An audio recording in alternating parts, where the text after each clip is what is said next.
مختلف موضوعات پر بیانات اور روزانہ کی بنیاد پر درس قرآن اور میرا لکھا ہوا نعتیہ کلام سننے کے لیے اس یوٹیوب چینل پیر جاوید القادری کو زیادہ سے زیادہ سبسکرائب کریں اور دوسرے احباب کے ساتھ شیئر کریں۔ شکریہ۔ قرآن مجید فرقان حمید کا یہ 19واں پارہ اور سورۃ شعراء کی آیت نمبر 192 ہے۔ اس کے ساتھ چند آیات بینات میں اللہ پاک نے اس قرآن کی شان اور عظمت بیان فرمائی ہے کہ اس کو بھیجنے والا کون ہے؟ اللہ تعالیٰ۔ اس کو لانے والا کون ہے؟ حضرت جبریل علیہ السلام۔ اس کو قبول فرمانے والے کون ہیں؟ ہمارے پیارے آقا و مولا حضرت محمد مصطفیٰ صلی اللہ علیہ وسلم۔ اس کے اوپر ایمان لانے والے کون ہیں؟ مسلمان، حضور کا کلمہ پڑھنے والے۔ اور اس کا انکار کرنے والے کون؟ کفار مکہ اور باقی دنیا کے کافر۔ اللہ تعالیٰ فرماتا ہے وَإِنَّهُ لَتَنزِيلُ رَبِّ الْعَالَمِينَ، اور بے شک یہ قرآن پاک اللہ رب العالمین کی طرف سے نازل کیا گیا ہے۔ یہاں پہ لفظ تنزیل ہے۔ تنزیل کا معنی ہے آہستہ آہستہ نازل کیا گیا۔ اور 30ویں پارے کے اندر اللہ پاک فرماتا ہے اِنَّا أَنزَلْنَاهُ فِي لَيْلَةِ الْقَدْرِ، بے شک ہم نے اس قرآن کو قدر والی رات میں نازل کیا تھا۔ وہاں انزلنا ہے، انزلنا جس کا معنی ہے ہم نے نازل کیا۔ یہاں پہ تنزیل کا لفظ ہے۔ اب تنزیل اور انزلنا میں کیا فرق ہے؟ دونوں کا معنی نزول ہی ہے، لیکن انزلنا کا معنی ہے بیک وقت سارے کا سارا قرآن نازل کر دیا گیا، اور تنزیل کا معنی ہے آہستہ آہستہ نازل کیا گیا۔ اب دونوں آیتوں کی آپس میں تطبیق کیسے ہوگی، مطابقت کیسے ہوگی؟ قرآن پاک لیلۃ القدر یعنی قدر والی رات میں اللہ پاک نے لوح محفوظ سے پہلے آسمان پر بیک وقت سارے کا سارا نازل کر دیا تھا۔ آگے پہلے آسمان سے پھر حسب ضرورت تھوڑا تھوڑا کر کے حضور علیہ السلام کے اعلان نبوت سے لے کر، یعنی آپ کی عمر مبارک کے 40ویں سال سے لے کر 63ویں سال تک 23 سالوں میں آہستہ آہستہ قرآن پاک اللہ پاک نے 23 سالوں کے اندر نازل فرمایا تھا۔ اس لیے پہلی کتابیں تو بیک وقت آ گئی تھیں، قرآن پاک کو اتنا عرصہ کیوں لگ گیا؟ اس لیے کہ یہ سارا قرآن اللہ پاک نے اپنے پیارے محبوب علیہ السلام کی اداؤں کے مطابق نازل فرمایا ہے۔ یہ ہے قرآن پاک کی شان کہ نبی پاک علیہ السلام کی مبارک زندگی کے مطابق اللہ پاک نے ہمیں وہ کتاب عطا فرمائی جس کا ایک حرف پڑھنے سے اللہ پاک ہمیں 10 نیکیاں عطا فرماتا ہے، اور جس کی ایک سورت اخلاص 3 مرتبہ پڑھنے سے پورے ختم قرآن کا اللہ پاک ثواب عطا فرماتا ہے۔ سورت یاسین کو 1 مرتبہ تلاوت کیا جائے تو خدا تعالیٰ 10 بار قرآن پاک ختم کرنے کا ثواب عطا فرماتا ہے۔ اس کے اندر اللہ پاک نے ہمارے لیے بہت ہی غیبی، علمی، عملی، برزخی، اخروی اور دنیاوی خزانے رکھے ہیں جن کو حاصل کرنا ہمارے لیے بہت ہی ضروری ہے۔ وَإِنَّهُ لَتَنزِيلُ رَبِّ الْعَالَمِينَ، بے شک اس قرآن کو اللہ پاک کی ذات نے نازل فرمایا ہے، اور اس کو لانے والے حضرت روح الامین ہے۔ حضرت جبریل علیہ السلام جناب جبریل علیہ السلام کا نام ہے، اور اس نام کے علاوہ اللہ پاک نے قرآن پاک میں حضرت جبریل علیہ السلام کو روح الامین بھی فرمایا ہے اور روح القدس بھی فرمایا ہے۔ روح القدس کا معنی ہے پاک روح، اور روح الامین کا معنی ہے امانت دار روح، یعنی حضرت جبریل علیہ السلام کو امین اس لیے فرمایا کہ اللہ پاک نے سارے نبیوں پر جناب جبریل علیہ السلام کو وحی دے کر بھیجا تھا، حضرت آدم علیہ السلام سے لے کر حضور نبی کریم رؤوف الرحیم حضرت محمد مصطفیٰ صلی اللہ علیہ وسلم تک جو فرشتے وحی لے کر آتے رہے وہ حضرت جبریل علیہ السلام ہیں۔ اور امین اس لیے فرمایا کہ جتنی وحی، جتنی بات اللہ پاک نے جناب جبریل کو فرمایا تھا یہ جا کے میرے فلاں نبی کو بتا دو، اتنی ہی بات بتائی ہے۔ آج بھی اگر ہم کسی کا پیغام کسی کی طرف لے کر جائیں تو اتنا ہی پیغام دیں، نہ اس کے اندر کمی کریں نہ اس کے اندر زیادتی کریں، تو پھر یہ ہے امانت داری۔ کچھ لوگ جو ہے وہ کسی کو کسی کا پیغام دیتے ہیں یا اس کے اندر کمی کر دیتے ہیں یا اس کے اندر زیادتی کر دیتے ہیں، تو یہ امانت داری نہیں ہے۔ کسی کا پیغام کسی کو پہنچانا اور جتنا پیغام دیا گیا ہے اتنا ہی پیغام دینا، یہ امانت داری ہے۔ تو جناب جبریل علیہ السلام کیسے امانت دار تھے؟ 1,00,000 کئی ہزار نبیوں کے اوپر وحی لاتے رہے اور جتنی وحی اللہ پاک نے فرمائی تھی اتنی ہی پیش کرتے رہے۔ تورات لے کر آئے، انجیل لے کر آئے، زبور لے کر آئے، قرآن پاک لے کر آئے اور دیگر صحیفے لے کر حضرت جبریل علیہ السلام آئے تھے، اس لیے آپ کو روح الامین فرمایا گیا۔ نازل بہ الروح الامین، اور اس کو نازل کرنے والے یعنی لے کر آنے والے حضرت جبریل علیہ السلام ہیں۔ علی قلبک، اے میرے حبیب علیہ السلام، یہ قرآن حضرت جبریل نے آپ کے دل کے اوپر نازل کیا ہے۔ پورے جسم کے اندر سب سے افضل اور اعلیٰ اور اہم جو حصہ ہے بندے کا وہ ہے دل۔ دل سارے جسم کا مرکز ہے، دل ساری روح کا مرکز ہے۔ اگر دل ہے تو بندہ ہے، اگر دل نہیں تو بندہ نہیں۔ دل ٹھیک ہے تو بندہ ٹھیک ہے، دل ٹھیک نہیں تو بندہ ٹھیک نہیں۔ سب سے پہلے اپنی قلبی اصلاح کرنی چاہیے، اپنے دل کی اصلاح ہونی چاہیے۔ اگر دل سیدھا ہے تو بندہ سیدھا ہے، اگر دل ٹیڑھا ہے تو بندہ ٹیڑھا ہے۔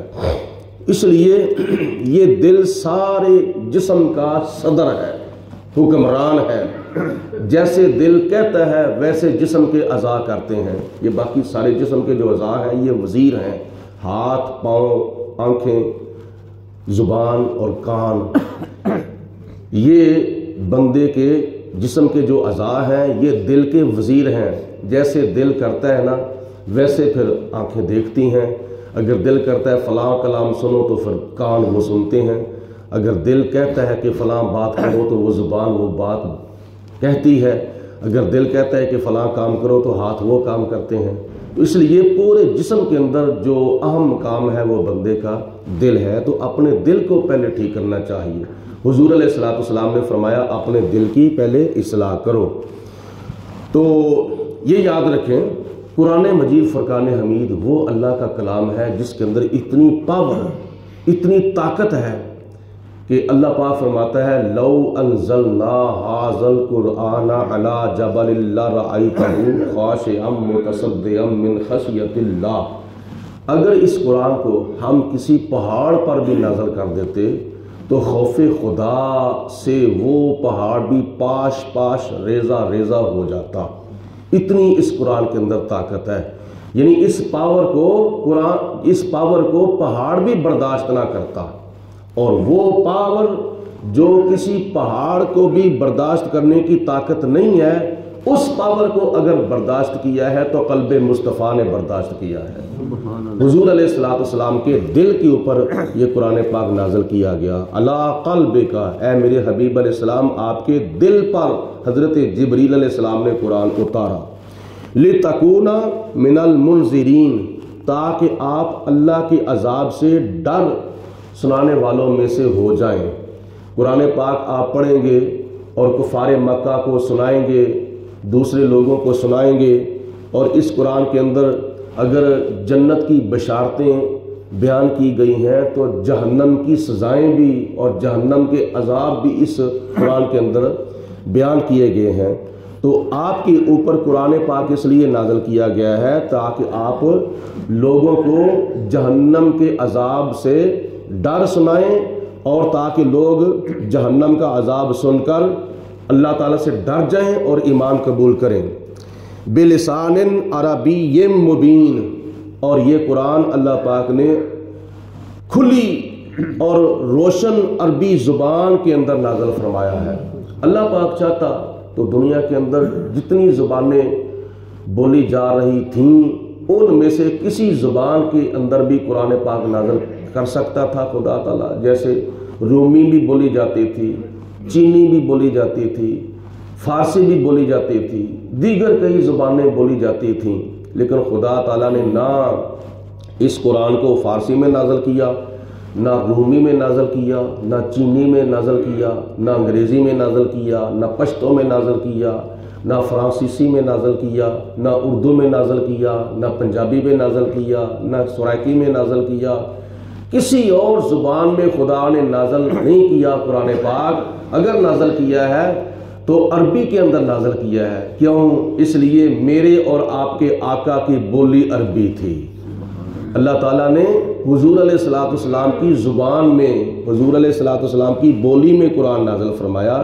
یہ عربی زبان اللہ پاک کی ذات کو اتنی پسند ہے، تو عربی زبان نبی پاک علیہ الصلوۃ والسلام کی علاقائی اور آپ کی مادری زبان ہے۔ تو عربی زبان ایسی زبان ہے کہ جب ہم دنیا سے چلے جائیں گے تو قبر کے اندر جو سوالات ہونے ہیں وہ بھی عربی کے اندر ہی ہونے ہیں، اور ان سوالوں کے جو جوابات ہونے ہیں وہ بھی عربی کے اندر۔ جنت کے اندر جو بولی جائے گی وہ بھی عربی کے اندر ہی بولی جائے گی۔ یہ عربی زبان کی فضیلت اور اہمیت ہے۔ وَإِنَّهُ لَفِي زُبُرِ الْأَوَّلِينَ، اور اس قرآن پاک کا جو ذکر ہے اللہ پاک نے پہلی کتابوں کے اندر بھی کیا ہے۔ تورات کے اندر بھی، زبور کے اندر بھی، انجیل کے اندر بھی قرآن پاک کا ذکر کیا گیا۔ یوں سمجھ لو کہ جیسے پہلے انبیاء علیہ السلام دنیا کے اندر تشریف لا کر فرماتے رہے کہ لوگوں ایک اللہ کے آخری رسول تشریف لائیں گے، آخری نبی تشریف لائیں گے، ان کا نام نامی اسم گرامی محمد مصطفیٰ صلی اللہ علیہ وسلم ہوگا۔ اسی طرح پہلی کتابیں تورات، انجیل، زبور کے اندر بھی یہ اللہ تعالیٰ نے ارشاد فرما دیا تھا کہ ایک ایسی کتاب آئے گی، وہ آخری کتاب ہوگی، اور اس کے بعد کوئی کتاب نہیں نازل کی جائے گی، اور وہ کتاب ہے اللہ کا قرآن۔ اولم یکن لہم آیتن، اے میرے حبیب علیہ السلام کیا ان کفار مکہ کے لیے یہ نشانی کافی نہیں ہے کہ ان یعلمہ علماء بنی اسرائیل، کہ اس کتاب والے صاحب کتاب جناب حبیب کبریہ علیہ السلام کو بنی اسرائیل کے علماء بھی جانتے ہیں۔ کیا ان کفار مکہ کے لیے یہ نشانی کافی نہیں ہے؟ کیونکہ کفار مکہ نے مدینے کے یہودیوں کو، عیسائیوں کو پیغام دے کر پوچھا تھا کہ بتاؤ اس نبی کے بارے میں تم کچھ جانتے ہو؟ تو انہوں نے کہا ہاں ہم جانتے ہیں۔ کیسے جانتے ہو؟ تو یہودی اور عیسائی علماء نے کہا، بنی اسرائیل کے علماء نے کہا کہ ہم نے اس نبی کی علامتوں کا ذکر جو ہے وہ تورات کے اندر بھی پڑھا ہے اور انجیل کے اندر بھی پڑھا ہے۔ تو کفار مکہ کو چاہیے تھا کہ مان جاتے، لیکن پھر بھی انہوں نے نہ مانا۔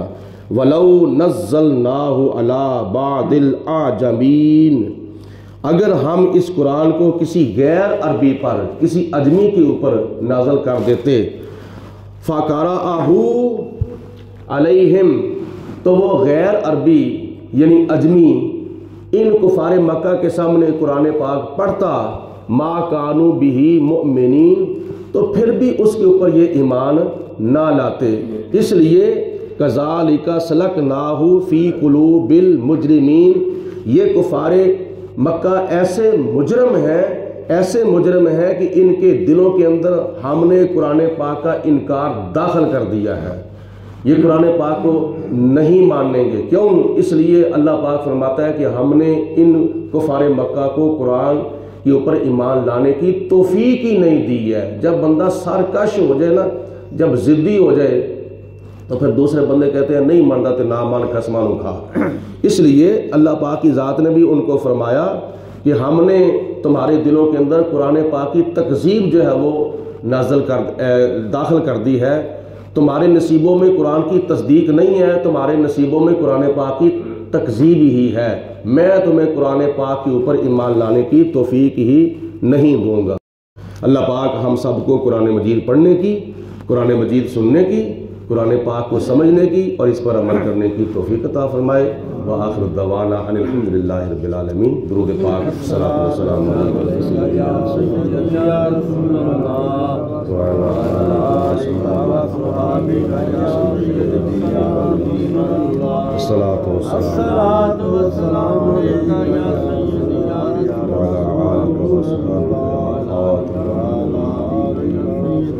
اللہم صلی علی سیدنا محمد معدن الجود والکرم وآلہ واصحابہ وبارک وسلم۔ ربنا ظلمنا انفسنا وإن لم تغفر لنا وترحمنا لنکونن من الخاسرین۔ اللہم أيد الاسلام والمسلمین، اللہم أيد الایمان والمؤمنین، لا الہ الا انت سبحانک انی کنت من الظالمین۔ الہی ہم تجھ سے دعا مانگتے ہیں، مریض گناہ شفا مانگتے ہیں۔ یا اللہ پاک ہم سب کو قرآن مجید فرقان حمید کے اوپر مکمل یقین رکھنے کی اور اس کی تلاوت کرنے کی، اس کو سمجھنے کی، اس پر عمل کرنے کی اور اس کی تعلیمات کو دوسرے مسلمان بہن بھائیوں تک پہنچانے کی توفیق عطا فرما۔ یا اللہ پاک ہمیں اس قرآن پاک سے دنیا کی زندگی گزارنے کا طریقہ اور طریقہ سیکھنے کی توفیق عطا فرما۔ الہ العالمین اس قرآن پاک کی تلاوت کی برکت سے جتنے بھی ہمارے مسلمان بہن بھائی وفات پا چکے ہیں، یا اللہ پاک ان کی بخشش فرما۔ یا اللہ پاک جو زندہ ہیں ان کو سچی توبہ کی توفیق عطا فرما۔ الہ العالمین ہم سب کو اپنا خوف عطا فرما، 5 وقت کی نماز با جماعت ادا کرنے کا شوق و ذوق عطا فرما، مرتے وقت کلمہ پڑھنا نصیب فرما، سب کے کاروبار میں، مال جان میں، رزق میں، عزت میں برکتیں عطا فرما، سب کے گھروں میں اپنی رحمتوں برکتوں کا نزول فرما، سب کی تکلیفیں، پریشانیاں، مصیبتیں، تنگ دستیاں دور فرما، مقروضوں کو قرضے سے چھٹکارا عطا فرما، بے سہاروں کو سہارا عطا فرما۔ الہ العالمین ہم سب کو دنیا کی زندگی شان کی عطا فرما، اس کے بعد موت ایمان کی عطا فرما۔ صلی اللہ علی حبیبہ محمد وآلہ وسلم۔